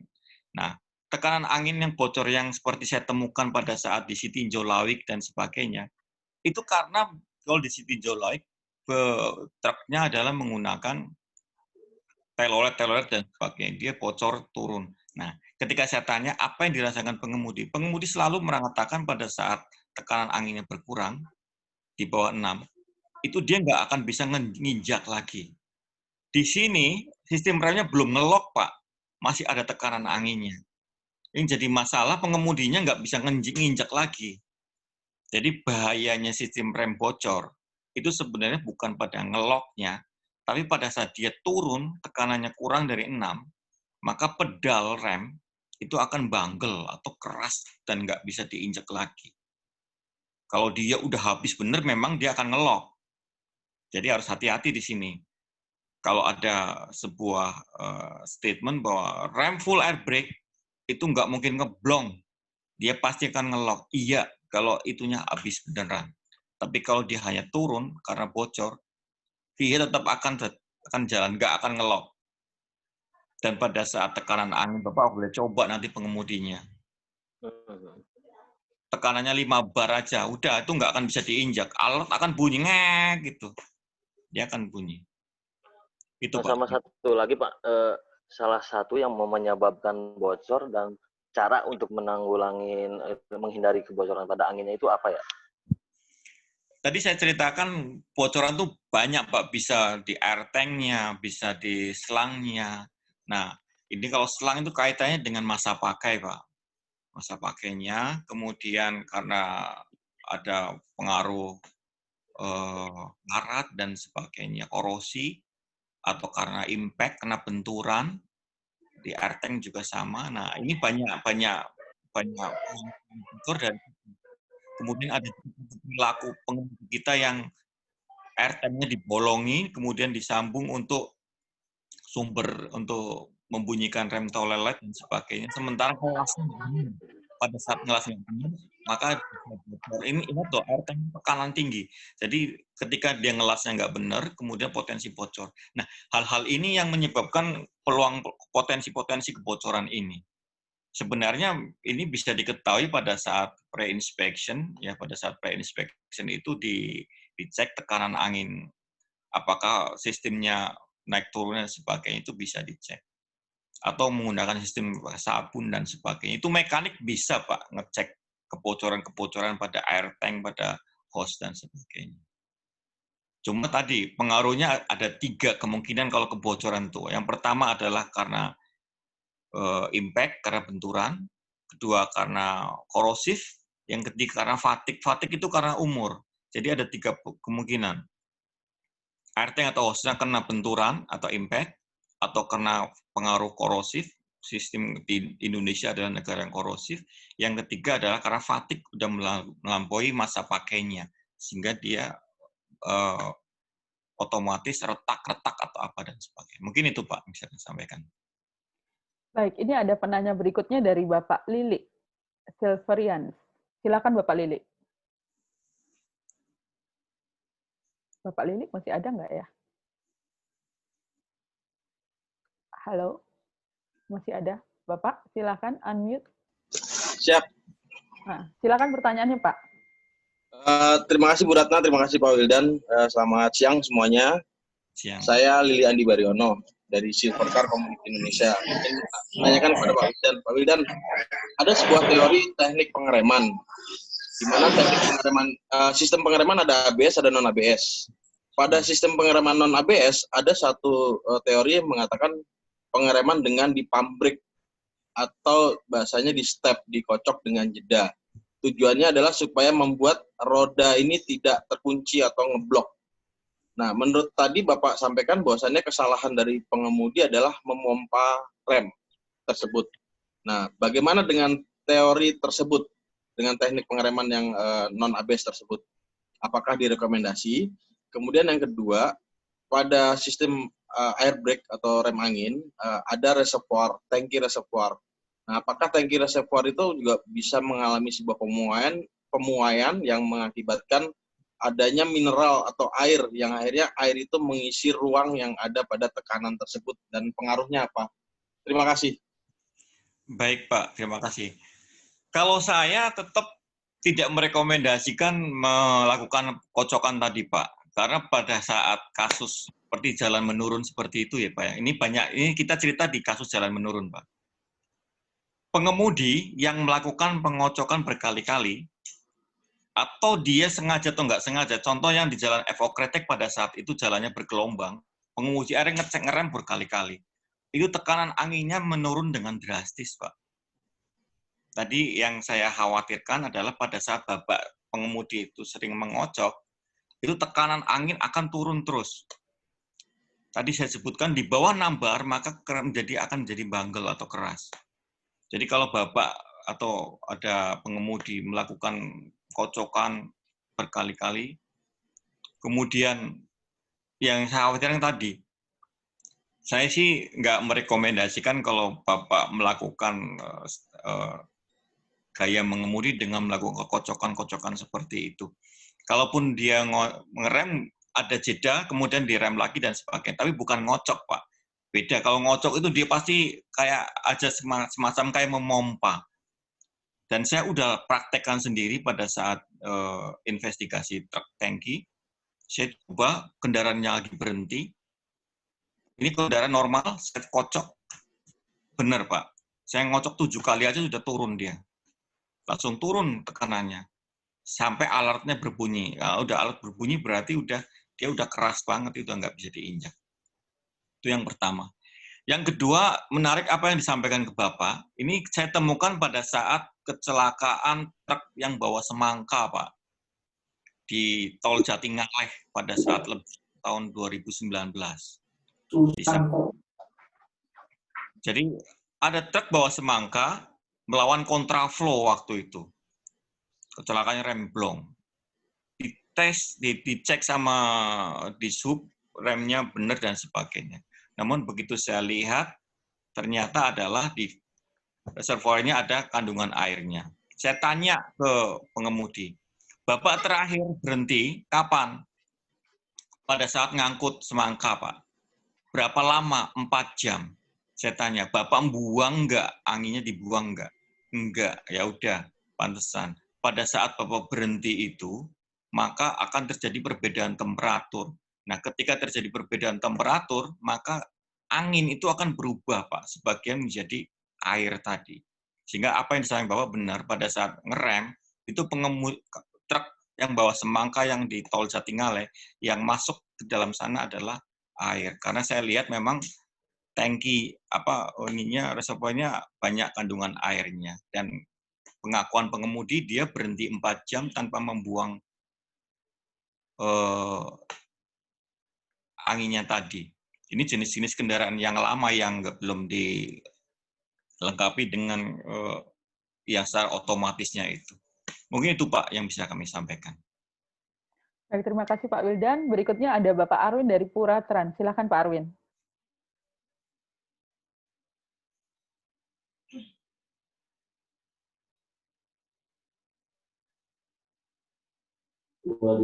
Halo, ya. Ya, silakan pertanyaannya Pak Arwin. Oh iya, ini sekedar ini aja deh. Yang kasus-kasus yang banyak terjadi pada kita itu waktu nanjak, waktu nanjak itu mungkin karena kurang tenaga ya, akhirnya untuk menghindari proses menghindari truk itu mundur itu langkah idealnya yang harus dilakukan driver ini step-stepnya untuk biar tidak step-stepnya pengereman biar tidak mundur, apa istilahnya gelondor kalau istilahnya ini. Nah itu gimana Pak idealnya Pak? Ya Baik. Cuman itu aja pertanyaannya. Jadi gini Pak Arwin, seperti saya sebutkan tadi, sebenarnya untuk pada saat nanjak dan pada saat turun itu menggunakan torsi yang sama.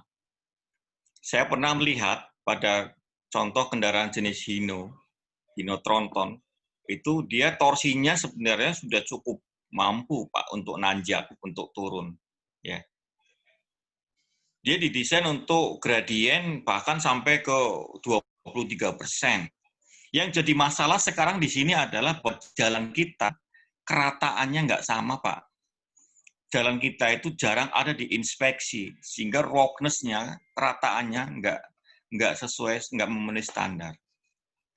Pada saat kecelakaan di Bontang, apa yang Bapak ceritakan itu terjadi. Jadi truk-truk tangki itu nggak mampu menanjak, bukan karena torsinya nggak mampu, tapi karena jalannya nggak rata. Kemudian dia menggunakan kendaraan jenis roda penggerak tunggal. Pada saat akan naik, torsinya benar Pak, kuat. Tapi yang jadi masalah, yang berputar itu justru yang ikut, yang menempel di aspal yang nggak berputar. Jadi terjadi sliding. Kendaraan roda itu tersliding.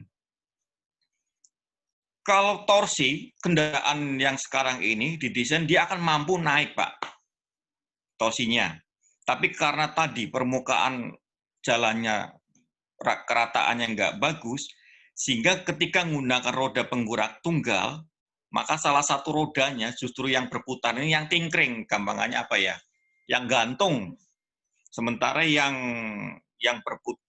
diem justru yang nempel aspal. Ini yang menyebabkan roda sliding dan akhirnya kendaraan menjadi turun.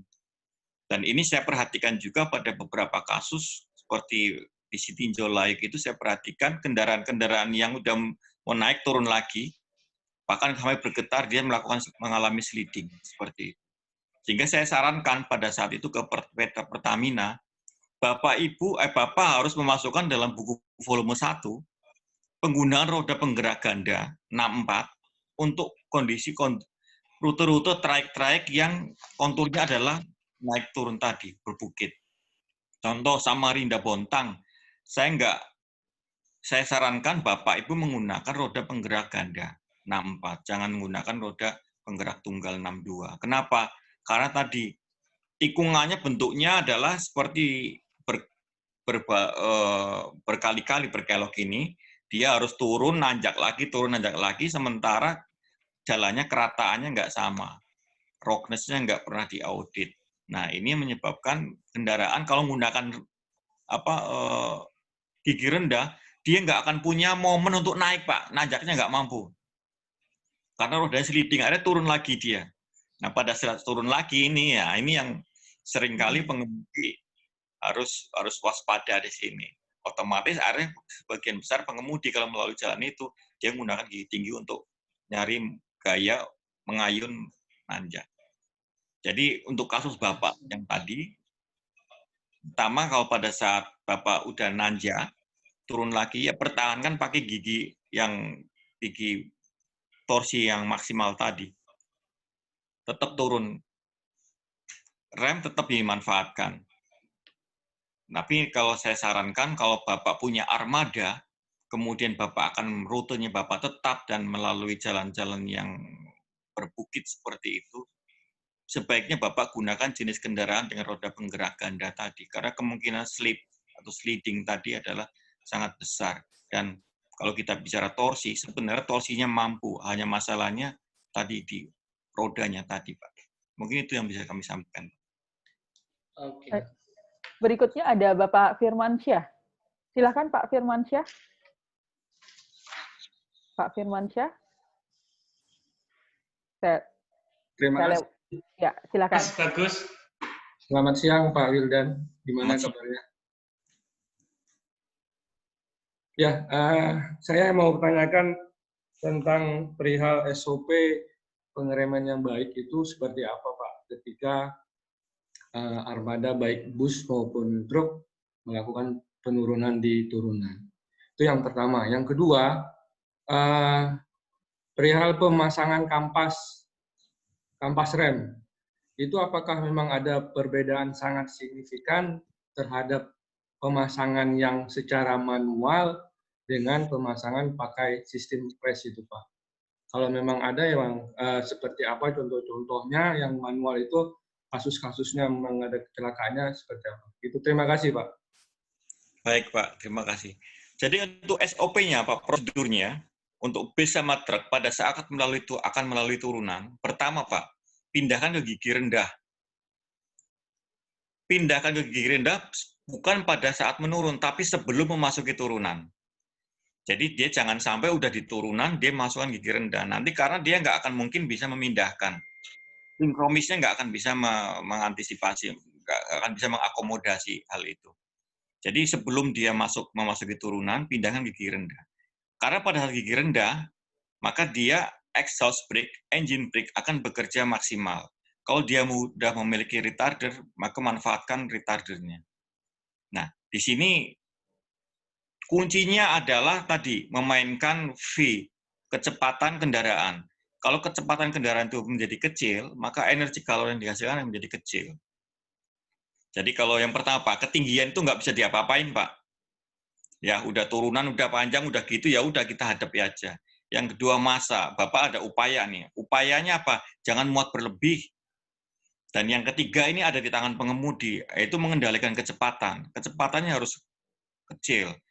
Caranya gimana? Pindahkan gigi. Kapan memindahkan giginya? Yaitu sebelum memasuki turunan. Dengan menggunakan gigi rendah, maka exhaust brake, engine brake akan bekerja maksimal, kecepatan menjadi rendah, energi kinetiknya merendah, energi kalori menjadi kecil, rem utama nggak akan bekerja secara maksimal. Kuncinya di situ. Kemudian masalah pemasangan kampas rem, Pak. Ini adalah data pada saat kami melakukan investigasi kecelakaan truk tangki Patra Niaga, Pak. Jadi di Patra Niaga itu berkali-kali terjadi kecelakaan karena pengaruh kampas yang overheat tadi, Pak. Begitu kita lihat ke sana, kita cek, waduh, ternyata pada saat dia memasang secara manual, tadi saya ceritakan, masih ada celah antara kampas dengan sepatu remnya, Pak. Beda dengan pemasangan yang secara menggunakan presisi, menggunakan alat pres tadi. Si mekanik, tidak semua mekanik itu handal dan udah pengalaman. Dia udah jago masangnya. Kadang-kadang saya lihat juga ada beberapa yang main ketak-ketok, dia nggak akan memperhatikan, pikirnya dia kampas udah melekat pada sepatu remnya udah cukup. Dia nggak melihat apakah ada celah dan sebagainya. Karena apa? Mekanik tersebut nggak punya knowledge. Fungsi daripada sepatu rem itu adalah untuk mentransfer energi panas dari kampas ke luar. Nah, di sini yang harus kita perhatikan, Pak. Makanya tadi saya katakan, saya cenderung sebaiknya perusahaan-perusahaan besar jangan percayakan deh memasang kampas rem dengan sistem manual tadi. Karena nggak semua mekanik memiliki knowledge seperti itu. Dia mungkin hanya asal pasang, main kentok-kentok, asal nempel, kalau udah nempel, udah selesai, dianggap selesai. Padahal di situ adalah masih ada celah antara kampas dengan sepatu remnya. Mungkin itu, Pak, yang menjadi perhatian kita saat ini. Baik. Pertanyaan berikutnya ada Bapak Indra Suwandi dari Asuransi Dayin Mitra. Silakan, Pak.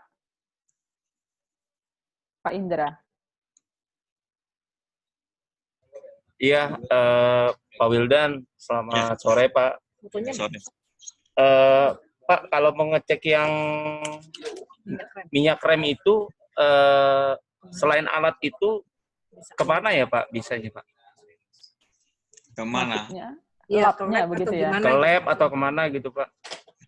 Nggak usah pakai lab, Pak, mahal, Pak. Bapak kalau mau nge-rap, Bapak ambil aja, kemudian bawa aja. Pengujian kendaraan bermotor juga bisa, Pak. Oh, tapi pakai alat itu ya, Pak ya? Ya. Yang ke bengkel tuh, dia mereka pun. Tapi yang udah pasti punya ya di alat yang KRS ya, Pak? Ya. Bagaimana, Pak Indra? Ya aja, Pak. Apa nggak kedengeran? Alatnya yang tadi Bapak bilang itu ya, Pak ya? Yang Brake full test. Ya, brake full test itu ya, Pak ya? Murah, Pak, harganya. Nggak mahal. Oh. Kasih. Berarti bisa dilakukan sendiri gitu pertanyaannya? Sendiri. Ya. Terus itu masukkan. Kalau beli ada sugestinya, ada misalkan kalau angka ini Bapak harus ganti minyak rem. Ada semua, Pak. Oh, tapi itu perlu dikalibrasi ulang lagi atau enggak, Pak? Dalam waktu jangka berapa lama gitu? Enggak usah ya, Pak? Enggak usah. Brake tester itu dia udah hanya untuk mengukur ininya aja kok. Oh, kadar olinya itu ya, Pak ya? Minyak remnya ya? Iya. Bukan akan mengukur kandungan air di dalam minyak rem, Pak, dia. Iya, betul. Iya. Oh, iya, Pak, itu aja, Pak. Makasih, ya. Pak Wildan. Ya. Oke, terima kasih. Berikutnya ada Pak Fajri dari Damri. Silakan Pak Fajri. Assalamualaikum, selamat siang Pak Wildan. Waalaikumsalam warahmatullahi wabarakatuh. Selamat siang. Gimana kabarnya Pak? Alhamdulillah Pak. Siap pertanyaannya? Pak, aku mau nanya Pak, tadi kan banyak faktor penyebab kecelakaan. Ya, salah satunya tadi ada yang terkait mengenai dari human faktornya, kemudian dari mechanical, kemudian dari metodenya. Saya mau nanya, kira-kira sejauh mana Pak peran KNKT dalam mengedukasi, sosialisasi, kemudian konsultasi kepada operator-operator terkait ini Pak?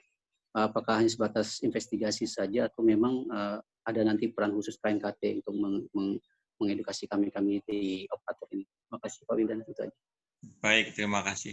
Jadi selain membuat laporan, kita mendeliverikannya juga Pak, juga nggak cuma sen-sen aja kayak Pak Jokowi, itu kan nggak boleh sen. Jadi yang pertama gini, ini perlu diwaspadai oleh Bapak Ibu sekalian. Ternyata knowledge tentang prosedur mengemudi ini tidak ada dalam pelatihan mengemudi, Pak. Tidak ada dalam pelatihan pengemudi. Kemudian tidak ada dalam ujian SIM. Nah, ini kan jadi perhatian kita nih. Akhirnya kita sepakat, coba kita bikin buku deh, buku awas remblong, kemudian akan melakukan sosialisasi secara masif. Karena hampir semua pengemudi yang saya tanya ketika kecelakaan, dia jawab memang nggak ngerti dia. Meskipun dia udah punya pengalaman 15 tahun, 20 tahun, tetap nggak ngerti. Karena memang nggak ada knowledge yang ke sana. Nah, ini seharusnya kalau tidak ada corona, Pak, itu Kemenhub sudah bikin program sosialisasi secara masif banyak nih. Harusnya ini Bu Ratna waktu itu ikut jadi timnya untuk menyusun bukunya. Bukunya udah jadi. Ya, nanti kita bagi. Untuk peserta di sini kita bagi. Iya, bukunya udah jadi. Jadi mau kita sosialisasikan. Jadi KNKT sampai ke sana, Pak. Kita mencoba mensosialisasikan. Seperti ini kan juga bagian daripada sosialisasi KNKT. Saya juga sering nulis, dengan Bu Ratna di track Kulgram dan sebagainya. Itu yang bisa kita sampaikan saat ini. Terima kasih. Berikutnya Pak, dari Sam Kurau. Silahkan Bapak Sam. Masih ada? Bapak Sam Kurau? Nggak ada ya. Saya lewatkan. Ada dari Bapak Purwanto. Bapak Purwanto masih ada nggak? Nanti pertanyaan ini kalau nggak ada, saya tetap bacakan ya. Supaya ada ininya. Oh, ini ada Pak Purwanto. Silakan, Pak.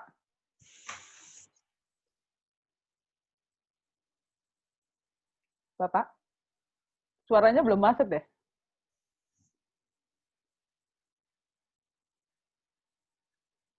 Suaranya Pak Purwanto belum masuk, Pak.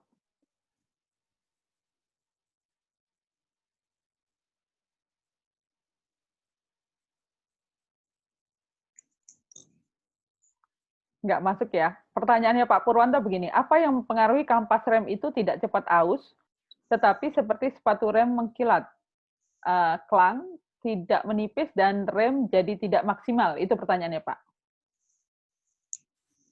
Apa, Bu? Ulangi, Bu.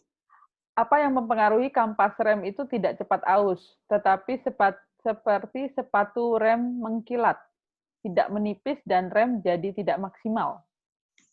Jadi gini, kampas kadang-kadang kan gini, Pak. Kampas itu juga ada masa pakainya. Ya, ada masa pakainya. Kalau dia penggunaannya pada batas-batas tertentu, dia harus diganti karena sudah tingkat kekasarannya sudah menurun. Nah, ini harus diganti. Nah, mungkin pertanyaan Bapak tadi, saya agak kurang spesifik. Jadi, ada kampas-kampas yang kelihatannya masih bagus, tapi ternyata pada saat penggunaannya, kemampuannya, dia nggak bisa maksimal. Sebenarnya adalah kaitannya dengan ketahanan panasnya di sini.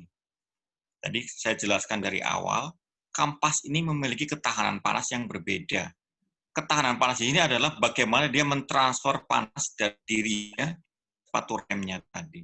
Jadi kelihatannya kampasnya masih bagus, tapi begitu direm, nggak lama dia ngeblong. Jadi banyak kasus kecelakaan. Nah, ini kalau orang di sub biasanya, kalau melihat, menginvestigasi, dia hanya melihat, oh kampasnya masih tebal, berarti bukan masalah kampas. Oh, keliru. Kampasnya masih tebal pada saat itu, tapi pada saat kejadian, kampas yang tebal itu permukaannya menjadi licin. Jadi kalau kita nggak serta-merta begitu lihat kampasnya tebal, udah nggak ada masalah dengan kampas. Bukan, belum tentu. Belum tentu kampas yang masih tebal, masih bagus, kemudian nggak ada pengaruh. Break fading itu bahkan sebagian besar terjadi pada saat kampasnya masih bagus. Jadi nggak ada pengaruh di sini. Nah, kembali lagi ke pertanyaan Bapak tadi, kalau saya ditanya, kampas yang bagus yang seperti apa? Yang warnanya agak gelap, berarti campuran metalnya udah proporsional. Kalau yang warnanya terang itu lebih banyak non-metalnya. Metalnya hanya sedikit. Ya. Jadi gini Bu, kalau banyakkan metalnya, dia tahan panas Bu. Tapi daya pakemnya berkurang dia. Oleh sebab itu harus proporsional, saya katakan harus proporsional. Nggak banyakkan metalnya, tapi proporsional. Karena kalau kebanyakan metal, dia nggak pakem. kalau non metal semuanya pakem banget, tapi dia nggak mampu mentransfer panas. Oleh sebab itu harus proporsional antara metal dan non metal tadi. Seberapa proporsionalnya? Itu ada risetnya. Saya nggak bisa jawab di sini. Dia punya ini, ya gitu ya. Oke, berikutnya Pak Terima Haikal kasih, Rossi. Pak Wildan. Nah, ada suaranya sekarang, Pak. Lah iya, tadi tidak ada, Pak. Makasih, Mbak, kalau gitu, Mbak. Iya. Sudah jelas, ya. Silakan Pak Haikal Rossi. Oke, baik. Terima kasih, Bu Ratna. Selamat siang, Pak Wildan. Mbak.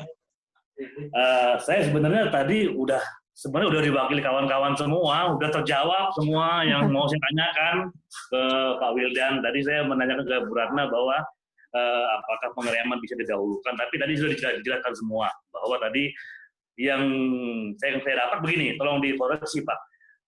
Pengereman di turunan, maka sebaiknya yang ditahan adalah laju momentumnya.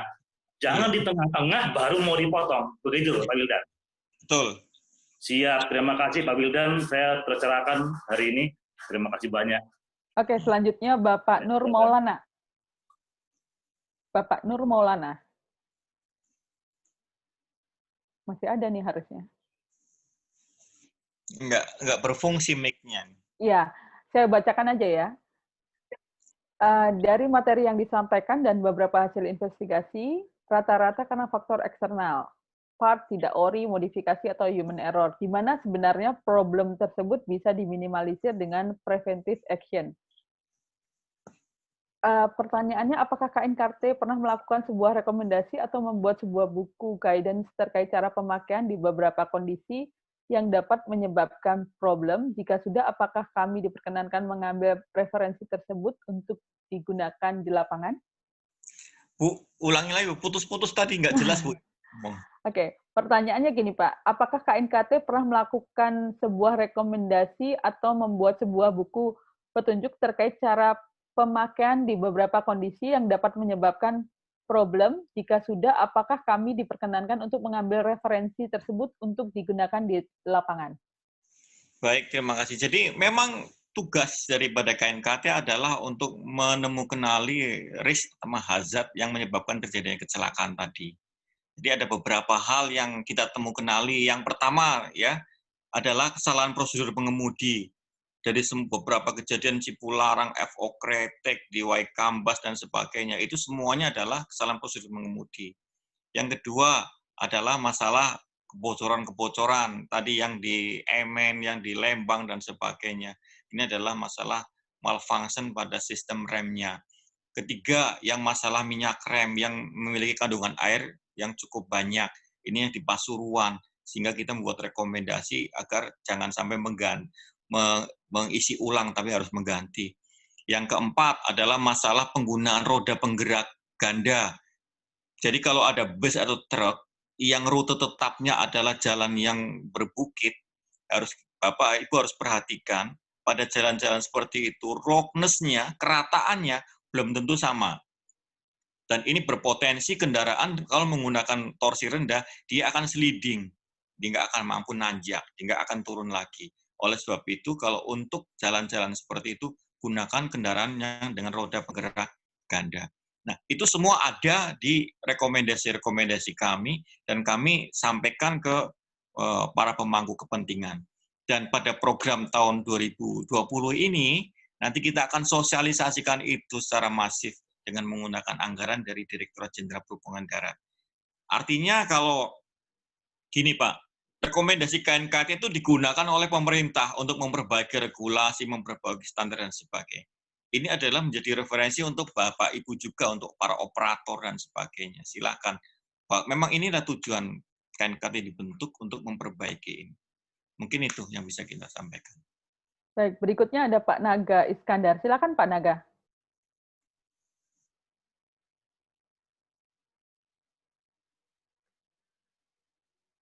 Pak Naga? Halo. Halo. Ya, silakan pertanyaannya. Ya, tadi soal kampas rem yang katanya Bapak bilang ada kelenggangan, Pak. Itu kan saya ini maaf nih, saya ada pantai kopling pantai kampas rem juga, Pak. Kan Bapak bilang ada kelenggangan. Tapi biasanya yang mantek itu antara sepatu rem sama besinya suka-suka nggak rapet, Pak. Itu, Pak. Nah, itu maksud saya gitu, Pak. Iya, jadi antara biasanya kan biasa mantek masing-masing kan ada caranya, Pak. Itu, Pak. Iya. Nah, udah itu kalau bisa sama yang itu, Pak, yang soal minyak rem. Biasa kalau misalnya ganti minyak rem itu emang harus dibuang semua. Jadinya nggak bisa satu antara apa karet rem sama itu juga harus di empat-empatnya ban juga harus ada terbuang, Pak. Iya. Maaf ya, Pak. Ya. Betul, Pak. Iya. Hah? Iya, Pak. Iya, betul. Harus dibuang semua. Pak. Jadi kan ada angin kan Bapak bilang kan angin semu ya yang di antara karet remnya tuh, Pak. Iya, betul, Pak. Iya, Pak. Terima kasih. Terima kasih, Bu. Iya. Iya. Nah, itu yang saya maksudkan, Pak. Jadi kalau mekaniknya yang melakukan pantek kopling itu, kampas rem, nggak semuanya mekanik yang sudah ahli pengalaman. Dia cuma nggak punya knowledge sama sekali, sehingga masih ada jarak atau kerenggangan tadi. Itu yang menyebabkan kampas nggak bisa mentransfer energi atau panasnya ke sepatu remnya. Kemudian tadi yang Bapak sampaikan, untuk minyak rem ya memang dia harus dibuang semua dan harus bersih. Jangan sampai di selang-selangnya juga masih ada, itu harus bersih itu. Karena di situ yang potensi airnya juga masih ada. Bagus, Pak, tadi yang Bapak sampaikan. Ya. Pak, ada pertanyaan lanjutan dari Pak Nur Maulana. Tadi referensi yang direkomendasikan KNKT itu bisa diakses publik atau tidak ya? Kalau bisa diambilnya di mana gitu? Di websitenya KNKT itu kan ada laporan-laporan, Bu. Nanti gini, Bu, kemarin saya juga ditanya oleh Bappenas. Memang selama ini kalau misalkan masyarakat atau institusi akan mencari laporan yang banyak kan mumet, Bu. Iya.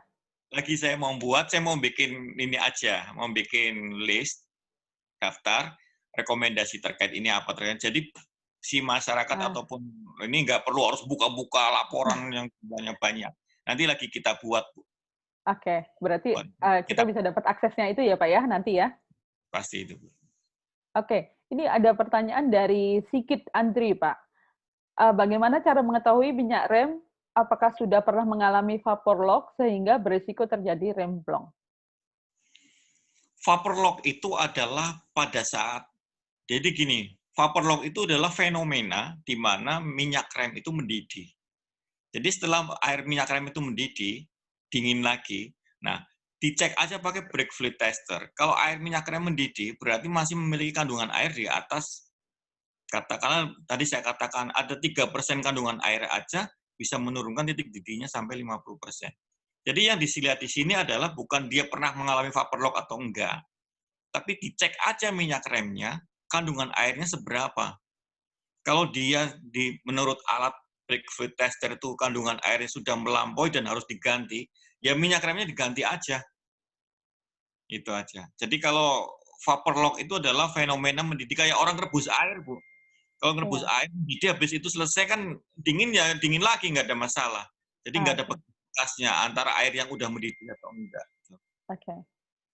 Baik, ini ada pertanyaan yang penanyanya mungkin udah hilang ini tadi.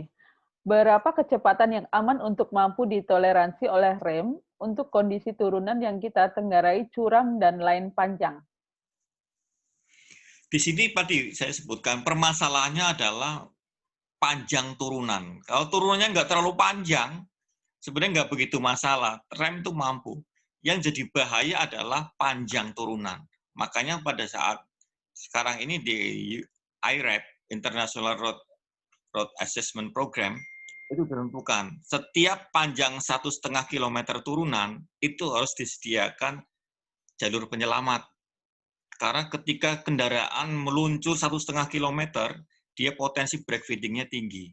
Oleh sebab itu negara atau pemerintah harus menyediakan jalur penyelamat. Ini ada standarnya. Jadi di sini adalah masalahnya panjang turunannya dan kecuramnya juga. Bicara kecepatannya, kecepatan tadi seperti saya sampaikan, energi kinetik ini adalah berbanding lurus massa dengan kuadrat kecepatannya. Semakin tinggi kecepatannya, maka energi kinetiknya semakin tinggi. Kalau saya katakan kendaraan mobil kecil, dia pakai gigi 4, 5, itu nggak masalah, orang dia masanya kecil, nggak begitu berdampak, dan dia menggunakan sistem sistem remnya rem hidrolik, dan minyak remnya dengan DOT yang bagus, titik-titiknya tinggi, jadi dia nggak begitu masalah. Tapi yang jadi masalah adalah kendaraan besar, bus sama truk. Ketika dia ikut-ikutan kendaraan kecil, energi kinetiknya besar banget karena dia masanya besar, Bu. Nah, ini yang harus kita kendalikan. Oleh itu saya sarankan kita jangan berpacu pada kecepatan. Saya berulang kali ngomong ke Jasa Marga, ke Kementerian Perhubungan, jangan sekali-kali membuat rambut turunkan kecepatan, itu nggak benar. Yang benar adalah gunakan gigi rendah. Jadi di sini fokus pengemudi bukan pada kecepatannya, tapi adalah penggunaan gigi rendah. Gunakan gigi 1, 2. Kalau 2, lihat jalur RPM-nya, jarum RPM-nya. Kalau dia berada di zona putih, berarti aman. Tapi kalau dia berada di zona merah, berarti mau overrunning, naikkan lagi ke gigi 3. Pokoknya pertahankan di zona putih. Selama jarum RPM itu ada di zona putih, berarti dia berada pada torsi maksimal. Kalau dia berada pada torsi maksimal, dia pada keadaan aman. Udah itu aja. Jadi di sini kita nggak akan bicara berapa kecepatannya, tapi pertahankan kendaraan itu berada pada torsi maksimal pada saat turun. Itu aja kuncinya. Oke, ini mungkin dilanjutkan dengan Pak Agus Indaryanto. Silakan Pak Agus. Pak Ian. Pak Ian? Saya bacakan aja ya. Berkaitan dengan panjang turunan, benar apa tidak Pak Wildan kalau beban muatan dan dikurangi sehingga beban rem menjadi lebih mampu, sebab selama ini kejadian remblong di jalan menurun selalu muatan over. Ya, tadi pada prolognya tadi saya sampaikan ada pengaruh massa semuanya. Yang pertama, pada saat kendaraan dari atas ke bawah ada 2 macam energi. Yang pertama energi potensial, yang kedua energi kinetik.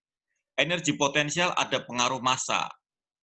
Massa kali gravitasi kali ketinggian. Jadi semakin besar massanya, maka energi potensialnya makin besar. Energi kinetiknya juga ada pengaruhnya, massa kali kuadrat kecepatannya. Jadi semakin besar massanya, maka energi kinetiknya makin besar. Oleh sebab itu, kalau untuk mengurangi 2 energi tadi, ya massanya diperkecil. Jadi jangan muat berlebih. Kalau muat berlebih, ya resikonya dia energi kinetik sama energi potensialnya besar. Kalau mau dihentikan, maka energi kalornya juga besar. Energi kalornya besar, maka potensi kampas mengalami overheat tinggi. Itu aja kuncinya. Baik, ini ada satu pertanyaan lagi dari Pak... mic-nya mati nih. Apakah ada rekomendasi spesifikasi yang sesuai untuk minyak rem, yang sesuai untuk truk berdasarkan muatan yang akan dibawa, Pak? Jadi, kalau minyak rem itu nggak tergantung pada muatannya, Bu ya.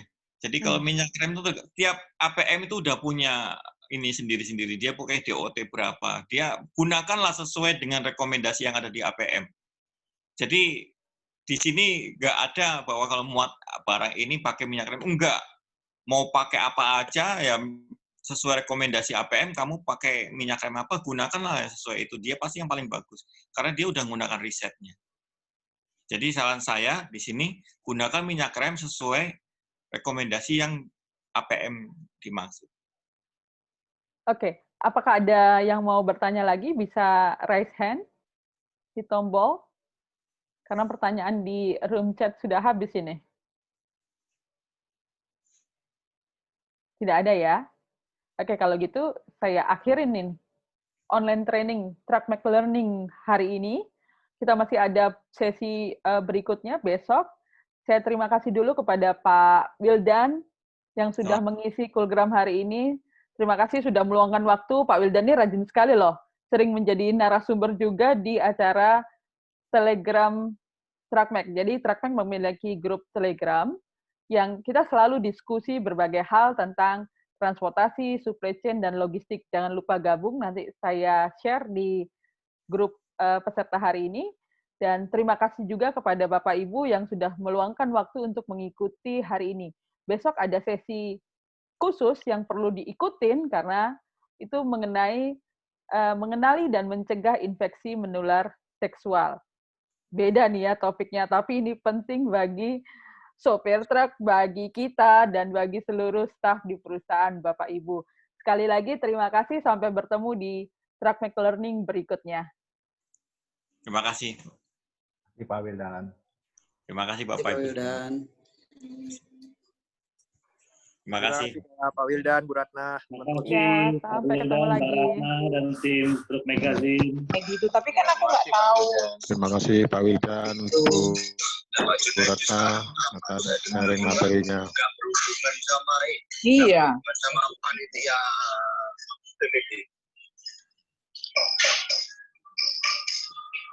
Guys.